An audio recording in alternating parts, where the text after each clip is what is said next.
always trying to knock them off their line and length, so they had to change their plans? Well, I backed my natural instincts, and not every morning I could wake up and start smashing the ball.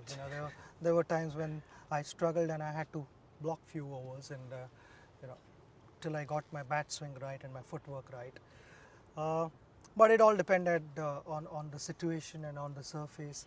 But being a stroke maker, I mean, I preferred hitting shots. I mean, I didn't want to just hang around without scoring runs. Lovely shot. Beautifully timed. It was just a gentle push. It's gone into the crowd. It's a question of both of you, really. Did you, when Australia against India in a test match, did you both think, in many ways, we're the main event here? Everybody's actually waiting for Shane Warne to bowl at Sachin Tendulkar. Did it feel that? No, it was always Australia versus India, and I think, but there was always sort of that, it was hard not to hear that because that's what everyone was talking about, But I don't think it really, I think both of us, I'm not sure about Sachin, I'm sure it was the same. It was Australia versus India and we wanted to win. And the little battles in between, it was always fun. I was looking forward to bowling, well, not really that much looking forward to it. I was looking forward to the challenge and hopefully that I'd be able to have a good day against Sachin. But no, I wasn't really, it was more Australia versus India for me. Is that what it was for you?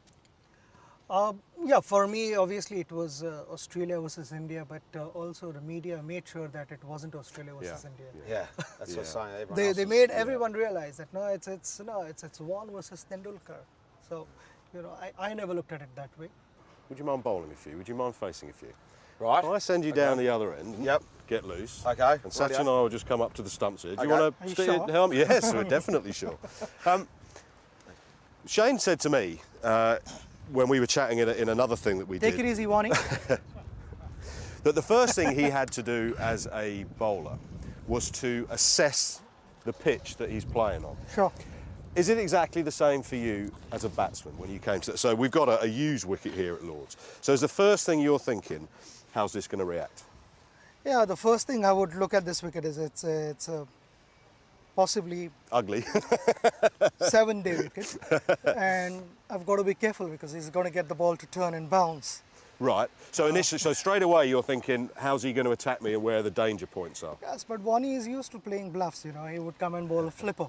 First one, I mean, he wouldn't turn it; he just bowl flippers. I mean, the secret to playing against Warne is just keep your mind as open as possible, just blank, watch his hand.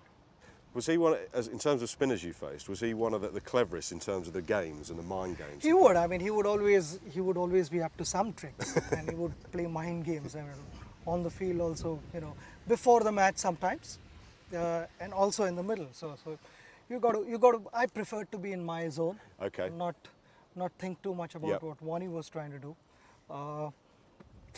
We all have our strengths and weaknesses. Stick to your strengths. Right. So you've got a 7-day pitch, you've got a bit of a slope as well, and he's going to turn it. What guard would you take by it, for example? Was it the same all the way through your career, would you vary it? If Warne was bowling round the wicket, then I would stay almost close to 2 inches down the leg stump. My right foot would be about, if that's the leg stump, that's, let me be precise, that's the leg stump. If he was bowling into the rough, then I would stay there, but my left foot was almost close to 6 inches, so 7 inches down the leg. Yeah, to make sure that it doesn't go from this side. If he was beating me from this side, it's still okay, but not from this side. If he's going to start over the wicket, I don't know what he's going to do. If he starts over the wicket, would you go across to middle leg or middle stump? No, I would sort of stay on leg stump, but this foot, the left foot, won't be that far out. I would make an effort to bring it there and hope that I play against him. Where are you going to look to score against him? Come on, I'll go up to Warne in just a minute and leave you down here. Where do you reckon? Where's a good solid area? I was just watching 10 minutes ago. Warne was warming up and he's had good 15 balls here. I'm going to be tested. Okay, well, can we leave you down here? I'm just going to pop up with Shane. So, it's very much going back to what you said to me in Durham when we were talking. I've just asked Sachin about it. Assessing the pitch, that's the first thing you're trying to do. We sort of done that because you had a few to go. So what do you reckon on this one, bowling at Sachin now? Well, first of all, I should say thank you because the pitch is about, I don't know how old it is, but it looks like it's about 10 days old.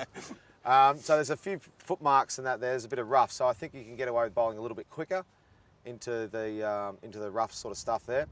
But you know, it sticks with what I was saying before with my plan to Sachin. It's still about trying to get him to drive. So for me, I'll be just trying to work him slowly across. I think I'll bowl a few quicker ones, sort of like middle and leg around that area, 2 or 3 balls like that, and then try and slow one up around off stump and try and get him to drive one. Hopefully he'll nick it or hit it through short cover or something like that. What sort of field you got? That'll be the basic plan to me. Okay. What sort of field you got? I've got a regulation for my catches are a slip, short cover and a bat pad on the onside. Okay. Should we...